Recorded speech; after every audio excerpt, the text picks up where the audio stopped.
Hello there, and welcome to Timebomb, the Kylie album Showdown podcast. I am one of your hosts, Elliot, and I am joined, as always, by my friends Alan and Garry. How are you two doing this evening? Hello. I'm very well, thank you. Yeah, I'm good. Very I'm good. good. Very, very good. All good. No Kylie gigs. No one's been to any Kylie gigs lately. No. No, she's been on a break, hasn't she? And my tour is over.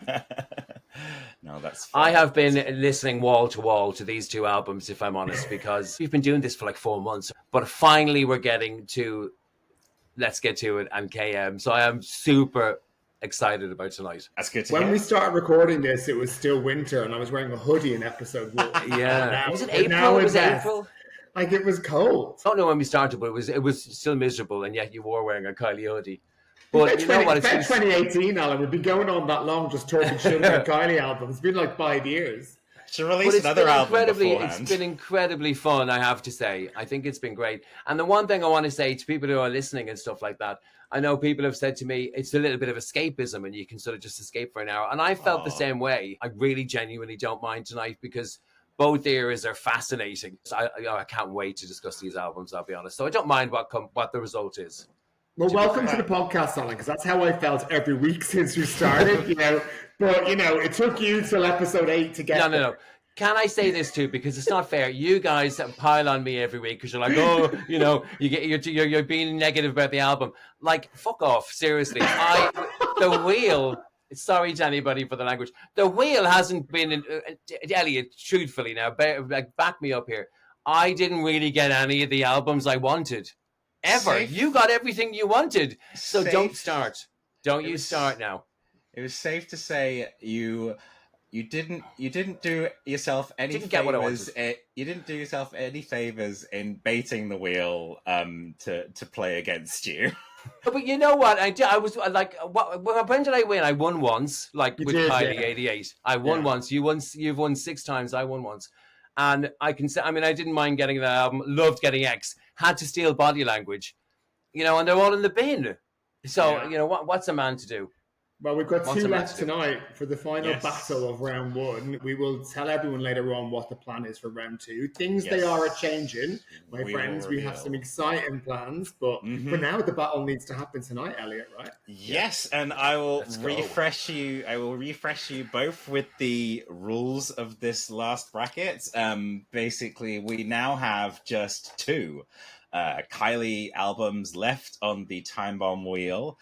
We are going to spin it and randomly assign each one of you one of the last 2 albums. Tell us about the album, give us the highs and the lows, the ups and the downs, and all of the tales behind it. And then when we've come to the end of both your times, one of them will succeed to the second round, and the other one will be tossed into the Kylie Timebomb bin. I'm going to be devastated whoever goes in the bin. Yeah, it's not an easy battle tonight. But it's not. It's a proper battle. Like I'm going for it, Garry, tonight. But regardless of what I get, I'll admit. Well, I'm still really. I'm still pissed off about Body Language and kind of pissed off about X, but basically, your point is not valid. No, all the rest I agree with. Just those 2, I would probably flip the coin. I'd flip it over. But no, whatever happens tonight is fine. Your insight in our WhatsApp group for the last 2 weeks with your deep dives and your dark holes of YouTubes that you've been in between Kylie Minogue 94 and Let's Get To It. You have shared some awful content, my friends. Not bad, really dodgy TV interviews. I've loved the holes you've been in for the last few weeks, Alan, and I'm here for it. But before we start, let me just say that clip I sent you yesterday with that horrible guy with the mustache on TVAM. Like, what was he doing there in the first place? He's dead now, actually. So that, I don't want to talk ill of the dead, but he did die. But it's not the first time we brought down a broadcasting legend in this season, Alan. So I've got words for. I want to talk about Des O'Connor later. So it's another broadcasting legend. Is fucking going down because he's rude. Guns are out. He's ready to go. But that guy, imagine starting an interview by saying, "Hi, Kylie, how are you?" So your last few singles went top 10, but the 2 previous ones didn't. How do you feel? Imagine that's your opening salvo. I was like, "What, you rude pig!" You could see she was like, "You know what? It's 7:30 in the morning. I came all the way to TVM Studios, and you start with that. Like, just rude. We'll share the clip on our socials so people can read it. I have to say, it was awkward beyond belief, and not cute. How she sat through them interviews back in the days. Right, I would like to go first this week, regardless. I don't care. Just make me go first. You don't want to use the Kylie coin then? No, you've got to. Hello, you got to do the coin. Yeah. You choose, Alan. You choose. Okay, then. You ready? Heads or tails, right? Wow. Today, what did I choose last week? I'm going to go with heads. Heads. Okay, it is tails. Yes! I haven't been first in like weeks. Bring it on. Give me Let's Get To It. No, give me Kylie Minogue. I don't care. Give me something. Are we ready to spin? Start. I don't. Yeah. Are we ready to spin? Let's go. So the last spin. Give it a good spin now, Elliot. Good spin. Okay. Oh God! It's going to be one of these. Oh God! I can't even see which one it is. I think Let's it's. Get To It. Hey! Wow. Fabulous. Okay. Wow. Yeah. Finally, the wheel is like, you know what? I'm going to give Alan a day off from torment. Okay. Alan, just for like, you know, for QA purposes, shall we spin it just to see? I was just about to ask you. Yeah, let's give it one last spin. On then, yeah. One final spin. I wonder what it could be, Alan. I like off-camera watching, you know. Oh yeah. Drum roll, please.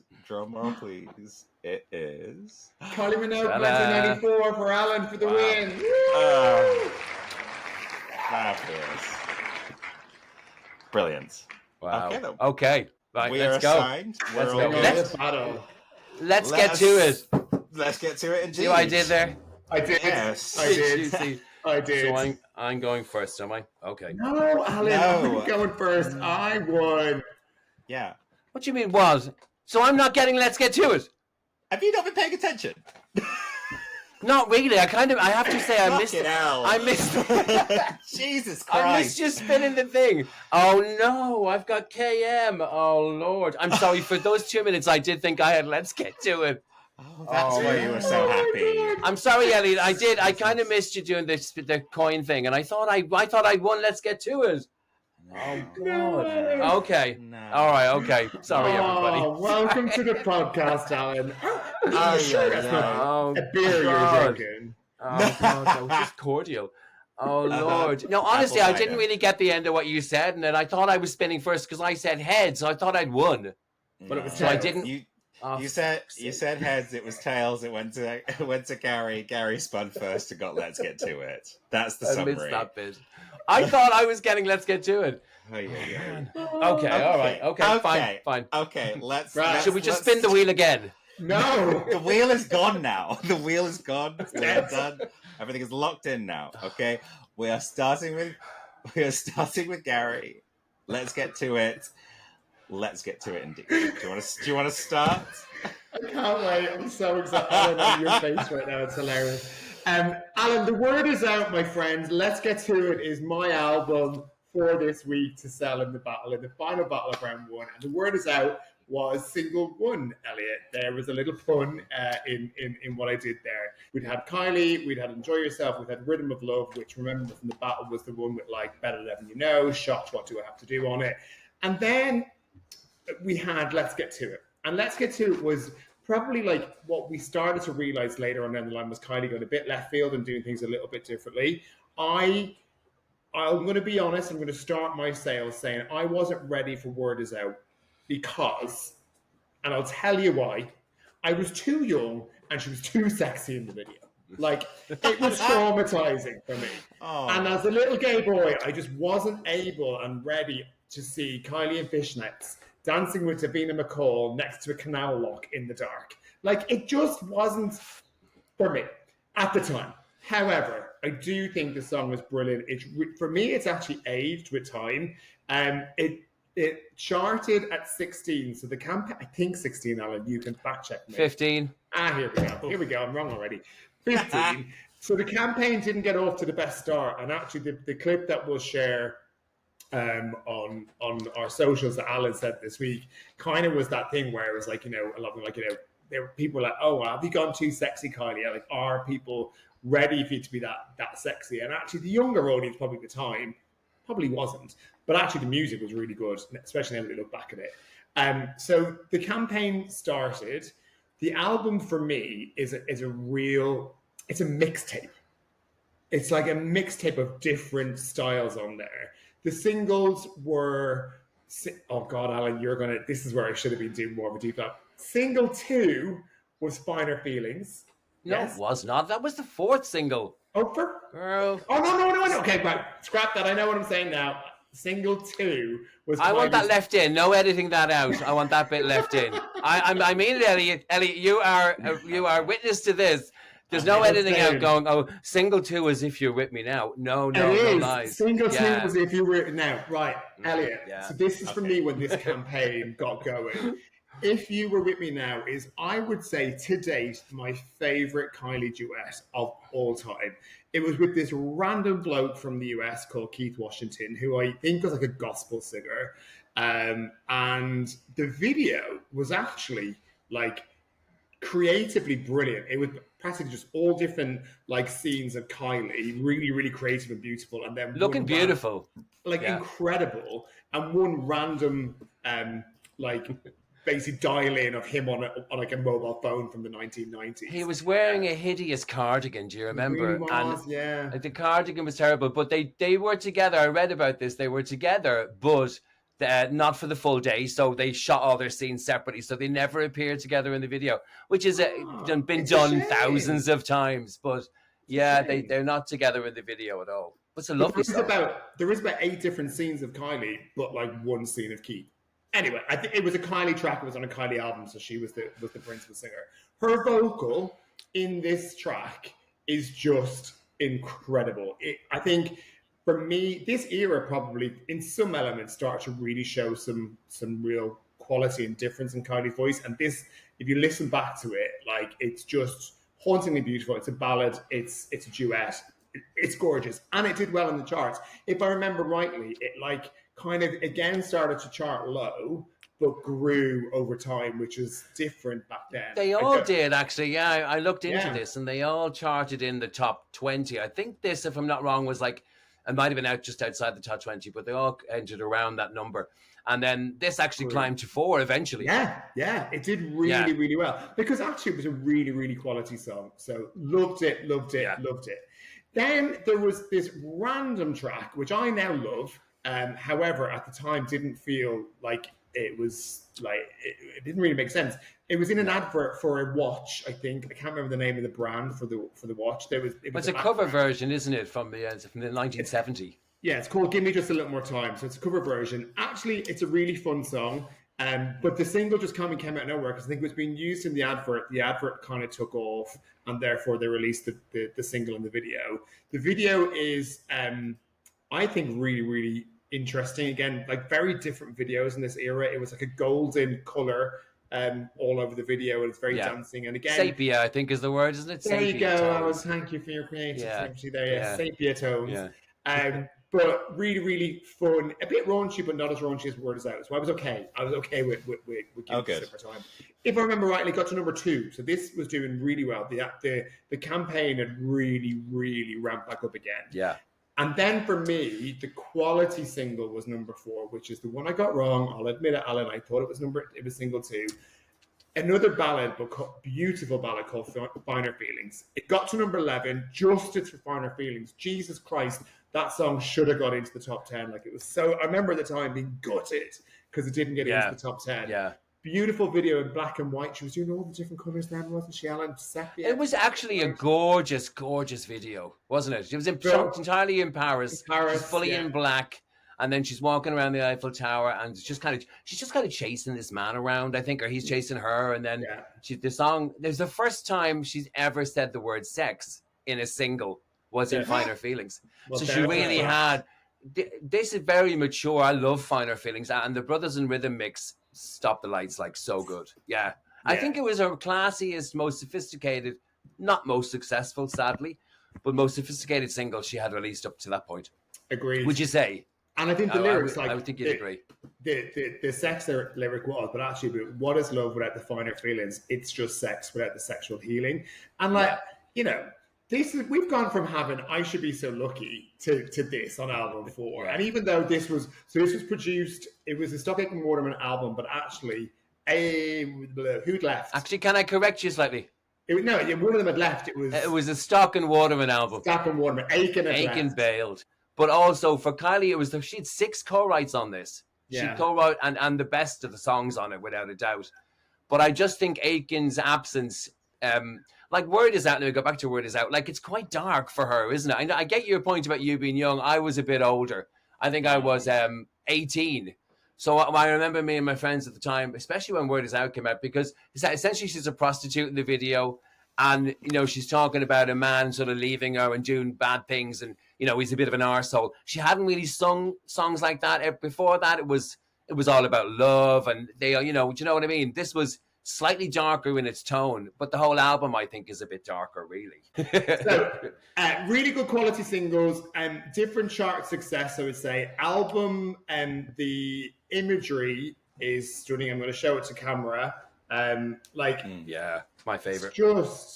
And again, at the time, very different for Kylie. But so much better than like Rhythm of Love, which I thought was a dodgy cover. Album stats, Alan. Where does it get to? Who knows? I can hit you with some stats. Hit me. Yes, I can. Well, interestingly, this is fun because if you think about albums now, I mean, let's just talk about Tension 2. Was it 2 weeks on the chart? Yeah, I think it had 2 weeks on the chart, if even 2. I'm not sure. That's normal though for pops like Louise. Look at Louise, number 11, then gone forever. The albums don't say it. Hey, Alan. Louise got to number 8 on this campaign, on this album. She got top 10. Did she? No, I think she went. Did she not go 11?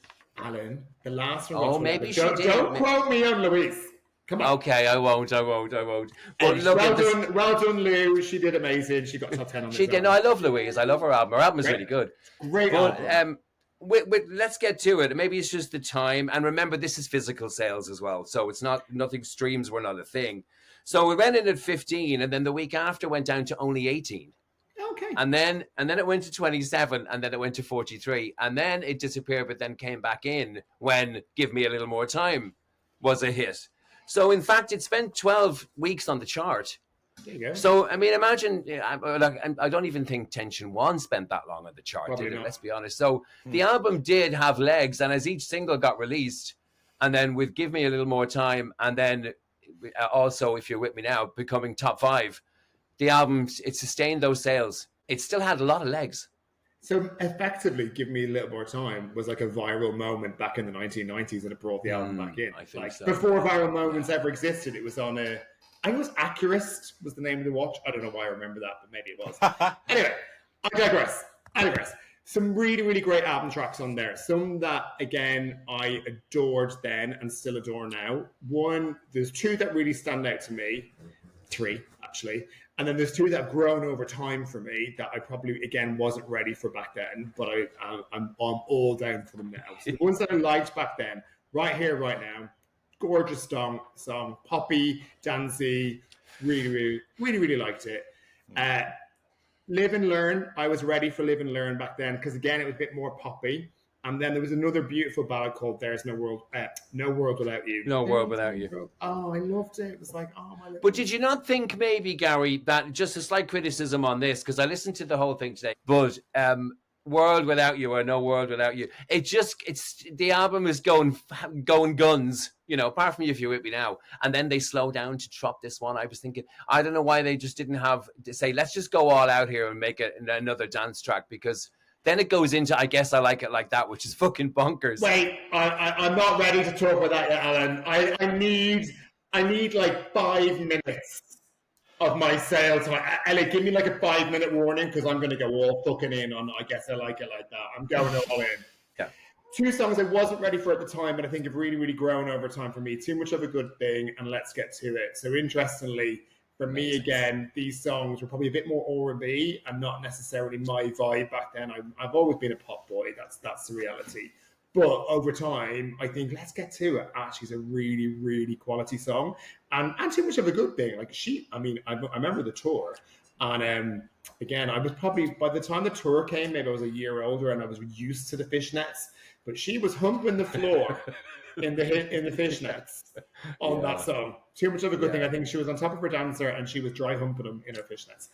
I don't know if that outfit's aged that well, has it? Not really. I don't. At the age of 11, I was there for it, Alan. I was grand. See, that's what I find weird. I do actually find that weird now you mention it, because I never thought about that when you said, I was there, because I was 18. And you were like 11 at that gig. I can kind of see why, maybe your mum might have been a bit concerned, Garry. So, do you know what I mean? My mum should probably have had, someone should have called child She might have said no, yeah. She did say no for a long time. And basically me and my friend got the go ahead like 2 weeks beforehand. And they dropped us outside and picked us up because they wouldn't come in with us. Yeah, right, Elliot, I know you're going to give me a warning in a second. So let me just brace you for 4. I guess I like it like that. So, do you remember there was a band called, again, Elliot, you might not remember this, 2 Unlimited. That rings a bell. Remember 2 Unlimited? I need a song, Alan, actually. You're ready for this. You're ready for this. I know. I tell you what I will do, though, is... Oh, that, y'all ready for this? Yeah. Right. I guess. Yeah. I get you. So, can you hear it? I'm going to play a little bit. Listen to this, Elliot. This was such a swerve at the time. Like, it was really wild, wasn't it? Hang on.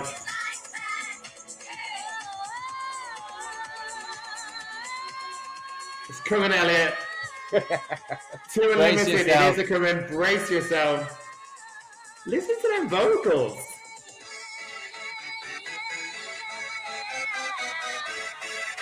Amazing. So... Can I test your knowledge, Garry? Can I test your knowledge on something? Let me just tell my story first, and then you can test my knowledge. Okay. This could be Garry making something up. If I remember rightly at the time, Pete Waterman had created PWL International, and they had signed 2 Unlimited, so they were on the same record label, and that had been a massive hit.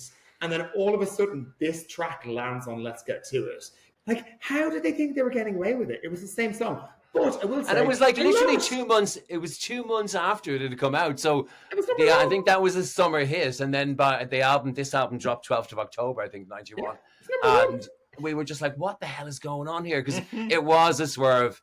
But you're right. You're saying vocal, like she sings on that. She remember sings. It on the Let's Get To It tour? Like, this was a highlight moment for me. Like, and again, I again have a theory on many things, as you know, Alan. And I've watched the Let's Get To It tour on video many times because we were in the audience. And the girl's mic was on for Let's Get To It tour, but I don't think her mic was on for this. Oh, probably not. Yeah. Girl, I don't think she hit the line. How's that? But it's a great track, and like it was lots of fun at the tour. She was in like a gold outfit, very, very beautiful. What's the test of the knowledge, Alan? Well, I also want you have to talk about Too Much of a Good Thing, but hang on. Can you remember what song is? I'm sorry, you have to just do the about. You just have to do do the trivia. Just do the trivia. Okay, go for it. Okay, so there's a song is interpolated in I Guess I Like It Like That. There's an interpolation of a big hit for an American duo. Can you name them? Well, firstly, I don't fucking know what interpolation or that word means that you've just said. It's when you use use a little bit of a song and then you put it in another song. So it's not a cover version, but you're stealing maybe the melody, other words, and then you pop it into the chorus of another song. So it's an interpolation rather than a cover version. Am I right, Elliot? Am I? Yeah, I'm selling that right. You're on the right way. Well, you can tell Alan works in the library. Alan doesn't read any books. I've no idea. It was by I Like It Like That by Salt and Pepper. I Like It Like That. That's actually a whole other song. So it's not only Get Ready for This. Yeah. There's 2 songs in there. So it's Get Ready for This by 2 Unlimited and Salt and Pepper's I Like It Like That. Fact of the day. But I had a wonderful fact on Too Much of a Good Thing, and now we don't have time. Round 2 if it gets there. But I have to say, because it's so topical. You know, we talked about that. Stop, Alan, stop. Right. Okay, all right. Such a misbehavior. But can I summarize the album and give you my 3 words? Garry, I'd love to have your final 3 words and 3 phrases that sum up Let's Get To It.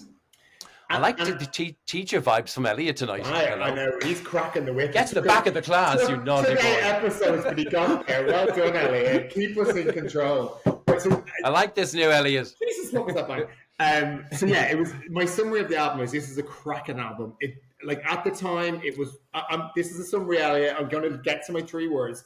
At the time, it was a bit messy, a bit all over the place, and it was very much a turning point in Kylie's career. But if you go back to this album now and listen to it, like if a pop girl put this album out now, there are some tracks on there that I think would be really, really good. Probably some misses, but you know, in general. So my 3 words, I'm going to start with the first word that I used, which was mixtape, because I do think it's a bit like of a mixtapey vibe. It's got different eras. I'm going to say, oh shit, what's my other 2 words? Mixtape. The 2 words, mixtape. Okay, mixtape is 2 words. That'll make it easier. And fishnets. Stunning. Mixtape. I mean, I feel like I'm being Alan tonight. That's my worst sale of the season far. I might do decent tonight because I've had some time to actually bloody write. But I've really deep dived on Let's Get To It for the last 2 weeks, and you missed so much, though, Garry. I love this album so much. Look at this. Well, thank you for that, Garry. We will now be moving on to Alan and the KM album. Up here. Okay. I love this album. I know you do. I know. It's just a tough one. And I love Let's Get To It. Like, I love it. Okay, so we're whizzing 3 years forward from 91. So some context, she was with Saw. I mean, everyone knows she left Saw. Another interesting fact about Let's Get To It, just before I go on, is she actually... No, she wasn't... Stop. No. No. You're going to make it worse. No. I want you focused. Focus. I am focused. But an interesting tidbit really is that she nearly, Let's Get To It wasn't going to be made because she only had a 3-album contract. But she agreed to make a 4th album because I don't think she was quite ready to make that shift yet. So she said, well, let's do one more. So we kind of nearly didn't have Let's Get To It. And then we still got Greatest Hits and 2 new tracks as well. So there was kind of a 5 album in the end of it. Well, and the Greatest Hits was great, wasn't it? Yeah, and a couple of new songs on there. We'll talk about What Kind of Fool at some point, I'm sure. Justice for that bloody song. But there's a lot on Let's Get To It that actually fed into KM. She didn't have 3 years off because she had a campaign around the Greatest Hits in 92, and then she had 2 years off. And I mean, I think the anticipation, especially amongst the gays, was high, wasn't it, Garry, for this album? But then I think expectations maybe from the industry weren't that high anymore because she'd had the dud, I guess, if you want to call it. Let's Get To It. Bounce back with the great. Don't you dare call my album a dud. No. Absolutely not. I'm not having this. In terms of it comparing to the others, you know, that's a bad word. I'm sorry, I don't like to use that word. I'm going to take it back, actually. An album not doing as well as everyone thought it was going to do. Is that a bit better for you? Elliot, just for the record, still a great quality album with 4 great singles, which I have just sold. Elliot, he's interrupting. Can I please get to... You're cheating again. I never interrupt, ever. So, okay. Alan, can you just go back to episode 1 and listen all the way through again? Girl. I never interrupt. Okay, so listen, let's get down to it then. So, yeah, expectations from the fans were high, and then everything about this was different, wasn't it? From the cover art, which I must show you. She was basically monochrome was the theme really. It's a black and white cover, and she's got some glasses on, you know, wearing a suit. So image wise, it was a transformation, wasn't it, from where we had been before? I don't know whether that was purposeful or not, because the backlash maybe against her being too sexy. Or whether she was just... Because what age would she have been at this point? 27? Am I right? 26, 27? I know she was 21 when she made Rhythm of Love. Yeah, probably so like 26. 26, 27. So clearly blossoming into a woman. This is post-Hutchins and, you know, and finally free from Saw. An interesting tidbit I read today was that actually both EMI and A&M wanted to sign her. Yeah. But she went with Deconstruction, which at the time... Now, remember, we were in the grip of dance music. She clearly wanted to embrace that side of herself, and Deconstruction had some major dance artists. So it was a left field move. I mean, she probably would, you know, to give up a major label to go with a a lefty dance label, albeit successful label, was a dangerous move, I think. But I think in hindsight, actually probably perfect really now when the dust is settled. But let's talk about the record, because I'm sorry, Garry, but Confide in Me is better than everything on Let's Get To It. So let me just say that. No, but I just want to get it out there because it is such a perfect, pristine, gorgeous, stunning single. Like, it's really hard to go past this without saying how fucking magnificent it still sounds and how it has become a major staple on her live shows. And there isn't a fan out there who's of the same age as us who doesn't think it's a great song. It's a track. Yeah, and then further, to add to it, it is without doubt. Now, I'm going to probably get shit for this, I think, and people listening will go, no, but she does not have a better remix, I think, in her whole discography than the Brothers in Rhythm remix of Confide in Me. Like, it's just, the remix, Elliot, took it to a whole other level. It was so exquisite. It chomped up the song. It doesn't sound anything like the single, but it kind of sounds like it's sung in itself. And I remember hearing it in the clubs. It's about 9 minutes long. Yeah. It goes all up. There's a flute in it at one point. I'm just like, what is this? And for me, that whole single and then the remixes, and this is when she really started to embrace remixes, because we got some good ones, didn't we? And Brothers in Rhythm, like, this is exactly the era where they were producing a lot of the songs, and then they were doing these crazy, like, 9-minute remixes. They were so good at beefing songs up. What I was going to say about Let's Get To It, Finer Feelings, I think, is very like Confide in Me in a way, I think. And then Brothers in Rhythm took the album version, didn't they, from Let's Get To It, which isn't as chunky. It's still a good song, but they took it and just gave it an extra layer, didn't they, a layer or two, and beefed it up, gave it lots of muscle. And then for the single version, that was for the first time the Brothers in Rhythm worked with Kylie. Steve Anderson worked with Kylie. We wouldn't have had a Confide in Me to defend Finer Feelings to the end of the year, because I love it. We probably wouldn't have had a Confide in Me if they hadn't done that work on Finer Feelings. But then they just took it to a whole other level, because Confide in Me is, I mean, it's just so breathy, and it was so original and sounded like nothing else at the time. Nothing else I'd ever heard before. And the video is incredible. Yeah, the video is still maybe one of her strongest, I think. One of her seriously strong. And then we get to Put Yourself in My Place, which is the second single. Now, unfortunately, it didn't scale the heights. Confide in Me got to 4. 2. Or was it 2? It was 2, you're right. It entered at 4 and went to 2, you're right. Yeah. And we were, I think for fans, we were like, she's back. So we were thinking, okay, back in the top 5, here we go. But criminally, and I'll never forgive the gays for not going out and buying Put Yourself in My Place, it only got to 11. 11 again. But it's such a lovely, lovely song. And again, the video is one of her finest. That video, like Barbarella vibes. Yeah. Incredible. She really, image-wise, this was so brilliant. And the song, she's in a space capsule. She's got pinks, in the hair, and just the gayest thing you've ever seen. It was just wonderful. And I love that song to this day. I love that song. And she's naked by the end of it. Oh, she does take her clothes off as she goes through the video. Her boots slow. It's very Kylie. Her boots come off really slowly, and she has this massive mop of blonde hair. The Australians took to it more than we did, and the Irish put it in the top 10. We bought it.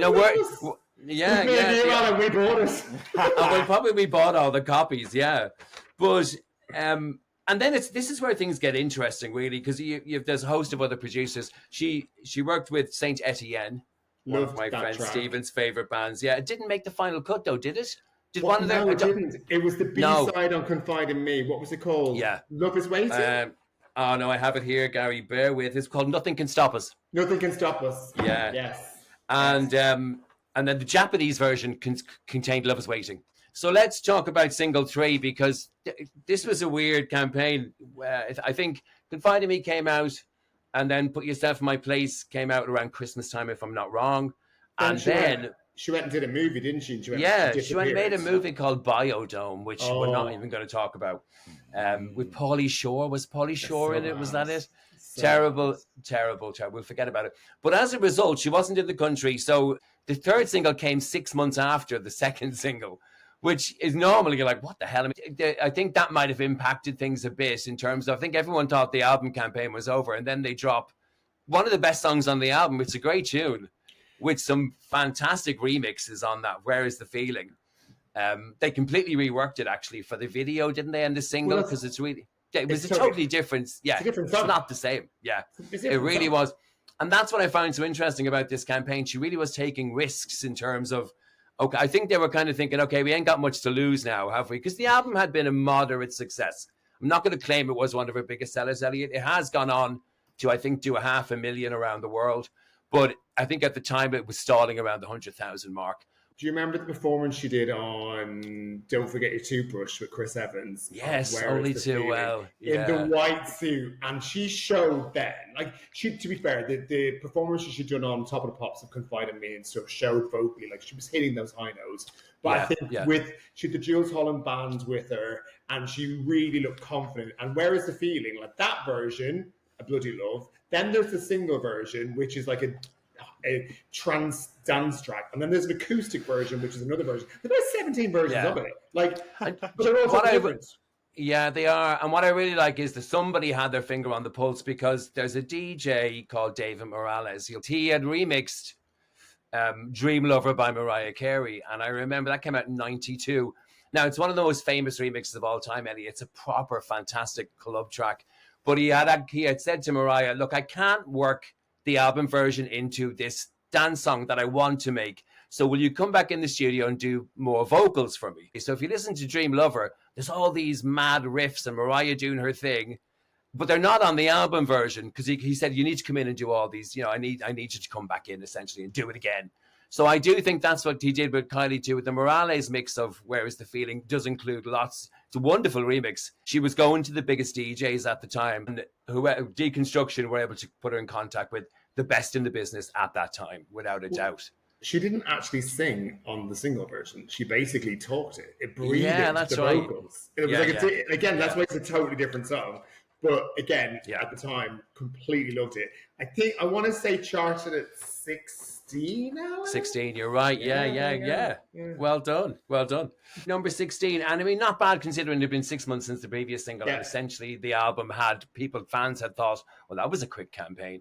Because nobody explained at the time. We didn't have the internet to explain to us that she's gone to make a movie. We were all just like, why isn't there a third single? Because there wasn't a real wealth of songs to choose from. But getting to the rest of the album, this is where maybe I think A&R men get in the way a lot, because there are some songs on here. Falling was written by the Pet Shop Boys, a great song. But produced by Heller and Farley, who had done a couple of Automatic Love earlier on in the album. Now, Pet Shop Boys, whenever they produce for somebody, it just still sounds like Pet Shop Boys, you know what I mean? Whereas Pet Shop Boys wrote Falling, but left it to Helly and Farley to produce it. And it doesn't sound anything like a Pet Shop Boys song, does it? It kind of essentially sounds like a Kylie song, really. And like I said, she worked with a host of people. But one of the other big groups, and again, this is where they were on the ball. The last track is Time Will Pass Me By. Now, I know we mentioned Heather Small in last month's podcast, but I'm going to mention her again. Because I bet she was fucking fuming, because, girl, it's just an M People song. It's moving on up, but in a slightly different key. Girl, you just nicked it from M People, but it turns out they produced it for her. I know, yeah. The album was really consistent. I will give it that. I think maybe what happened, if I'm going to be maybe one small critique, is that they played it safe a little bit. I wish they'd gone with, if can you imagine if the album had another couple of Confide in Me's or songs produced in that vein? It would have been incredible, I think. Whereby it sounds to me like maybe they stepped in and went, right, well, okay, we need to A&R this record to make sure we appeal to everybody. So overall, I do think there's one other track. It's a Brothers in Rhythm track it's Confide in Me Part 2. It's Dangerous Game. Like, it's stunning. It is haunting. And that is... Yeah, it is. Again, it's a Steve Anderson. It reminds me of Bad Girl by Madonna, which had come 2 years previously, actually. If you listen to Bad Girl... This is not a podcast. We can mention her name, Gary's trigger word. Don't say Gary's trigger word. Madonna. But no, it just have shades of Bad Girl. I would have thought. I just felt like it was the album is a real upbeat for starters. But I don't know. I don't love Dangerous Game. I'll be honest with you. But then it picks up again, and then it's a consistent record. And I can absolutely now, with hindsight and knowing what I know now about how music is made and stuff, I can see what they were trying to do for sure. And it was very modern, and I but my only critique is that Confide in Me is so good, so brilliant, and so conquering that it was going to be hard for them to live up to it, wasn't it, really? Because it's so fucking good. You know? But if you think about it, it's Spinning Around of Light Years, it's Can't Get Out of My Head of Fever, it's Padam of Tension. It's that when you have that massive single, how do you follow it up? But I do think like there is quality stuff on there. There's other tracks, you know, Surrender, If I Was Your Lover. Surrender. If I Was Your Lover, again, it's a Prince record, isn't it? It's the guitars and the way she sings, and this just got a real strut to it. I don't know why maybe that wasn't the single over Where Is the Feeling? Possibly if I could swap those two out. And Surrender is great too. Again, shades of Prince in there. So the album gets off to a flying start and then ends with an M People pastiche at the end. She was so brave, and Confide in Me alone just took her from it, completely repositioned her, didn't it? Totally. Not just in terms, it brought the gays in for sure, forever. Definitely. That's when she cemented her gay icon status, I think, because the video was so camp, wasn't it? And beautiful colors, and she just looked amazing. I think that's when the gays went, right, she is amazing. But also, I think she completely transformed herself from the Saw years, which were, and it was not just so much changing the music. She knew she had to shed her image. Can you summarize it with 3 words or 3 phrases for me, please? I've only got two. Well, I'm going to say monochrome. Monochrome? Nice. Because, you know, the album is fantastic. I think it's really daring, so I'm going to say daring. And just progressive, I think, monochrome, daring, and really progressive record. For her, it was a step into another direction, which I think she has been able to build on those building blocks ever since then. And creating a career song, because Confide in Me is a career record. So few artists have those career records where Kylie has loads, where they can go out and just sing 4 or 5 songs and everyone in the world will know them. I think Confide is one of those. It's up there. So for me, a real milestone album and a fantastic addition to her catalogue. I'm done. Oh, very concise. I'm trying to behave because apparently I'm the one who's being edited all the time. It's true. I mean, I barely say a word on these things. Thank you very much. KM94, let's get to it. Let's go. Right. Well, you both made really, really good cases. I think that they're both really interesting records to begin with. I think that they both have their ups and downs, I feel. Like they both sort of have highs and they both have lows. Yeah. I feel, and it was leaning one way and I've kind of leant back another way now, but I think it's going to have to go to KM. Oh, shit. Yeah. Oh, do you know what? I'm really bittersweet about this. It was really close, though. Elliot. Like, I think that, like, I like the kind of the sort of beginning of maturity that happens in Let's Get to It, but there is something that's like a bit more established within KM. I feel like I have let down many a gay by not making Let's Get to It win. Like, there's people out there right now who fucking hate you, Elliot. I mean, it's fine. Fair play to Ivan. You did a good sale this week. In fairness, I'm so upset because it's really bittersweet because I would easily have clapped for you if Let's Get to It had gone in. But I guess that means that Let's Get to It joins the rest of the crew in the Kylie Timebomb bin. It does. It's a tough one because I'm so sad to see Let's Get to It go. I really am. Me too. But Garry, alone. But Garry, as we move forward now to the second bracket, do you want to let everyone know what is going to be happening and what is changing, tweaking, being moved around? Things are happening. Yeah, you better tell them because I haven't got a clue. Alan, you don't remember, do you? No, right, so we are going to, next episode, we are going to move into round 2. This is a battle, if you remember, to the original rules.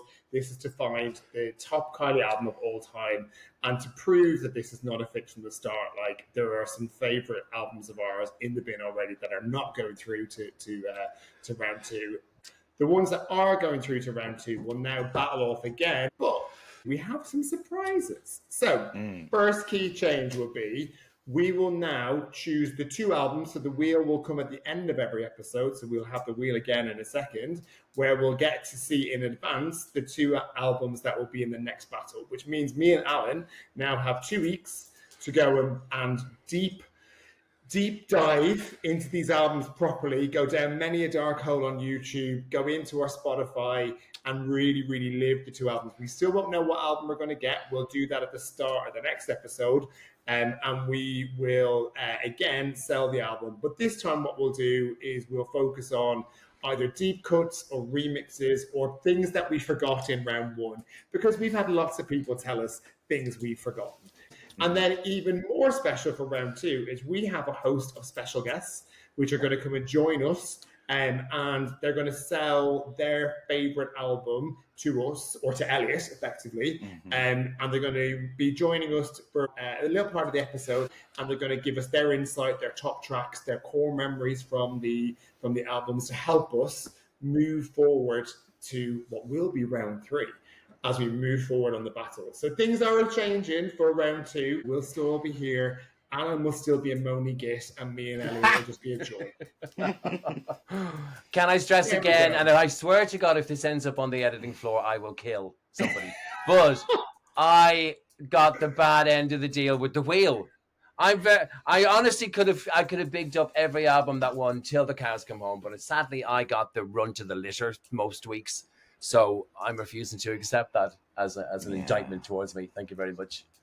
But it's been incredible. It's been great fun so far. I have to say, it's been brilliant. We now have the finalized bracket 2 Kylie Timebomb wheel, and so we're going to now spin this twice to pick out the 2 records that we will then be battling out in the next episode. Now, shall we spin the wheel? Let's spin it. Let's get to it. Right. Let's get to it. That's gone, Elliot. I know. I can't help myself. Let's get to it. We have, Light Years. Wow. Light Years is back. Light Years is coming back. Brilliant. Okay. And then... What's a fast spin? Ooh. Oh, wow. Bloody hell. Light Years versus Impossible Princess. Wow. Wow. Wow. Alan, we're going to have a fun 2 weeks of deep dive in this stuff. If people are listening and want to get involved, we want to start creating a bit of a discussion around these 2 albums in the coming weeks before we record. Just let us know what you feel about both Light Years and Impossible Princess. But yeah, let the people know, Garry, where they can find us on the socials. Yeah, send us down dark holes on the internet. Send me and give us tips on where we need to go. Behave yourselves, but give us some comments. Right, so normal podcasts would have made this really, really simple. We're not a normal podcast. We now have 3 social media channels, which all have 3 different handles. So here we go, my friends. If you want, we'll put these in the notes on Spotify and on YouTube as well. But if you're on Instagram, we are Timebomb Kylie Podcast. Timebomb Kylie Podcast. If you're on X, we are Kylie Time Pod. Kylie Time Pod. And if you're on Bluesky, because Alan's created us a Bluesky, big up Alan on Bluesky, we are what the hell are we on Bluesky? We are Timebomb Kylie Pod. Yeah. So that was really easy for me to remember. Apologies to anyone, but we'll put them in the show notes. Send us links to any Kylie fan pages that you have on Bluesky, because I searched, there's not that many on there that I can find. So if I'm missing anything, just send us a message and we'll add you. And somebody stopped me from creating a LinkedIn profile for this podcast for next week as well, because the way we're going, we have a new social media profile every week. So well done, Elliot. Good decision tonight. I'm gutted about that. Right. Let's get to it, but good decision. Well done, Alan. You smashed it. I did. I'm proud of myself tonight, yeah. Thank you for joining us for another great episode, and we will be back next time to begin the second bracket.